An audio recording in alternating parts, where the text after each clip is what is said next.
বিসমিল্লাহির রহমানির রহিম। সুপ্রিয় দর্শক, আসসালামু আলাইকুম। আশা করছি আপনারা সবাই ভালো আছেন। বেশ কিছুদিন পর একটা ভিডিও নিয়ে আসলাম। আমার সামনে আমার বাগানের গাছগুলো দেখতে পাচ্ছেন। তা আজকে আমরা যে বিষয়ে কথা বলবো, যে সৌদি খেজুর চাষে আপনি সচেতন থাকলেও বেশ কিছু সমস্যা কিন্তু হয়ে যেতে পারে। আমরা যতই সচেতন থাকি না কেন, যতই গাছের যত্ন করি না কেন, বেশ কিছু কারণে কিন্তু সৌদি খেজুর গাছ অসুস্থ হয়ে যায়। এই বিষয়গুলো নিয়েই আজকে আমরা আলোচনা করব। তো দেখতে পাচ্ছেন গাছগুলোর কালার গাঢ় সবুজ কালার দেখতে পাচ্ছেন।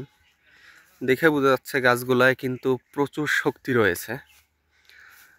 আমরা নিয়মিতই এগুলোকে সার প্রয়োগ করছি বা ছত্রাকনাশকগুলো প্রয়োগ করছি, তবে এর মধ্যেও কিন্তু সমস্যা হয়ে যায়।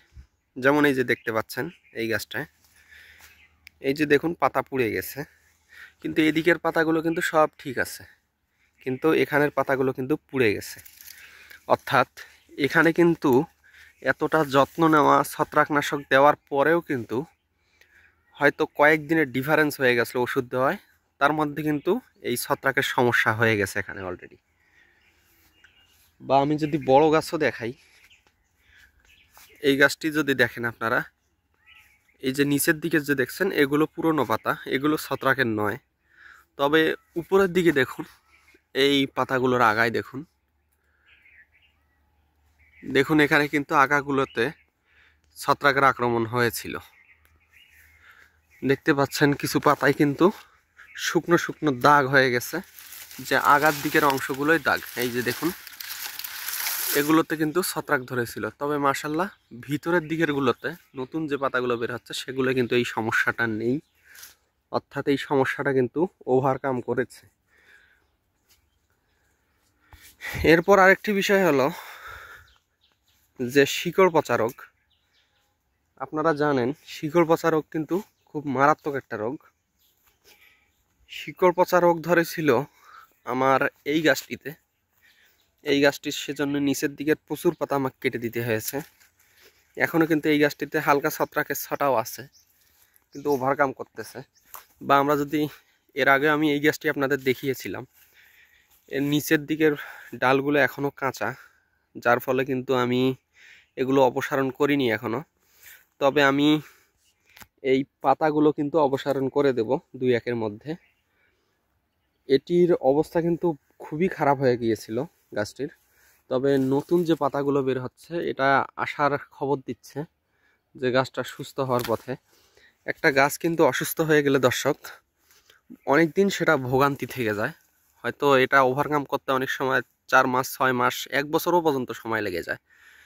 এরপর কিন্তু গাছটা তার আসল গতিতে ফিরে আসতে পারে। আরেকটি ঘাতক রোগ হলো এই গাছটিতে ধরেছিল। আমার মনে হচ্ছে এটা আস্তে আস্তে ওভারকাম করার চেষ্টা করতেছে। এই সমস্যাটি হলো গাছের পাতা ছোট হওয়া রোগ। গাছের পাতা ছোট হলে বেশ কিছু সমস্যা হয়ে যায়, কিন্তু গাছের গ্রোথটা তো কমে যায়। এটাও কিন্তু ছত্রাকের জন্যই হয়ে থাকে।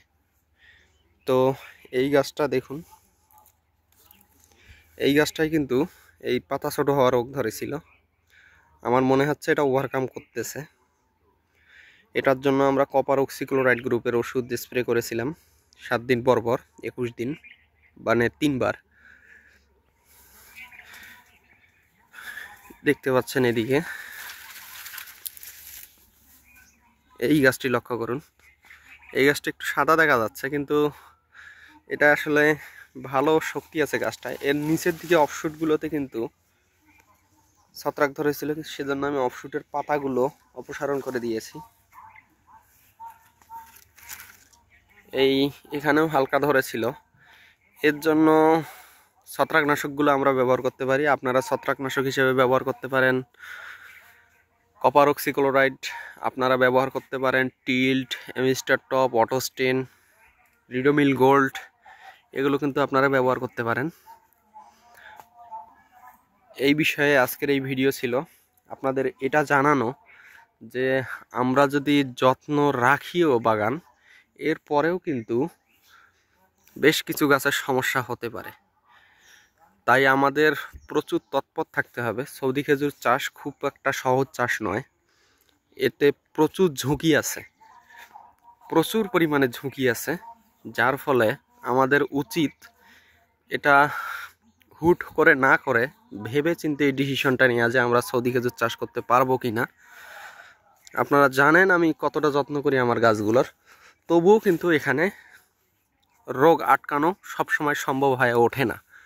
যার ফলে আমি আপনাদের বলবো আপনারা খুব ভেবে চিন্তে সিদ্ধান্ত নেবেন, আর হুট করেই বড় আকারে বাগান করতে যাবেন না। যারা নতুন আছেন, আপনারা যদি 100টা গাছ লাগার ক্যাপাসিটি থাকে তাহলে আপনারা 10টা গাছ দিয়ে শুরু করবেন।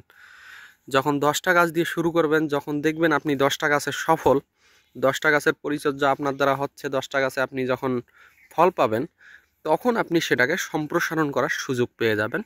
আপনারা সেটা বাড়ানোর চেষ্টা করবেন তখন। কিন্তু যদি আপনি অসফল হন, এক্ষেত্রে আপনাকে শিখতে হবে। যদি আপনি একবারে 100 গাছের ক্যাপাসিটি আছে 100 গাছই লাগাই দিলেন, সেক্ষেত্রে আপনি সফল নাও হতে পারেন।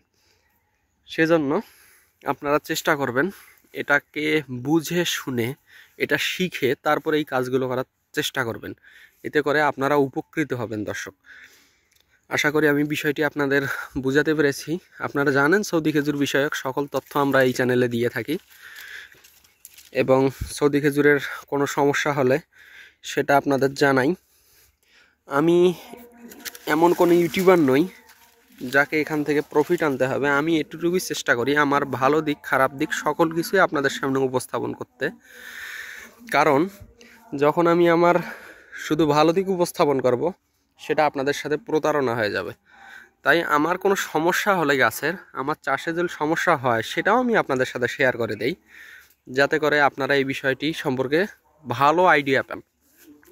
এর মাধ্যমে আপনারা কিন্তু আপনাদের ভুলগুলো থেকে অ্যাপ্রিসিয়েট পেয়ে যাবেন যে আমরা এই ভুলগুলো করেছি, অন্যরাও বড় আগে যারা শুরু করেছিল তারাও এই ভুলগুলো করেছে।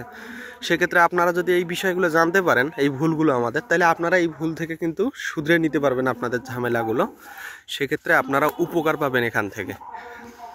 তো আজকের ভিডিও আমরা এখানেই শেষ করব। আমাদের ভিডিওগুলো যদি ভালো লেগে থাকে তাহলে আমাদের চ্যানেলটি সাবস্ক্রাইব করে দেবেন এবং পাশে থাকা বেল আইকনটি প্রেস করে দেবেন, এবং আরও নতুন নতুন আপডেট পাওয়ার জন্য আমাদের এই চ্যানেলটির বেল আইকনটিও প্রেস করে দেবেন, যাতে সরাসরি নোটিফিকেশন আপনার কাছে চলে যায়। এবং যতটা সম্ভব আমাদের ভিডিওকে না টেনে দেখার চেষ্টা করবেন, যাতে করে আপনারা কোনো ধরনের ইনফরমেশন মিস না করে যান। সবাইকে আবারও শুভেচ্ছা জানিয়ে এবং সবার মঙ্গল কামনা করে আজকে বিদায় নিচ্ছি। আসসালামু আলাইকুম ওয়া রাহমাতুল্লাহি ওয়া বারাকাতুহু।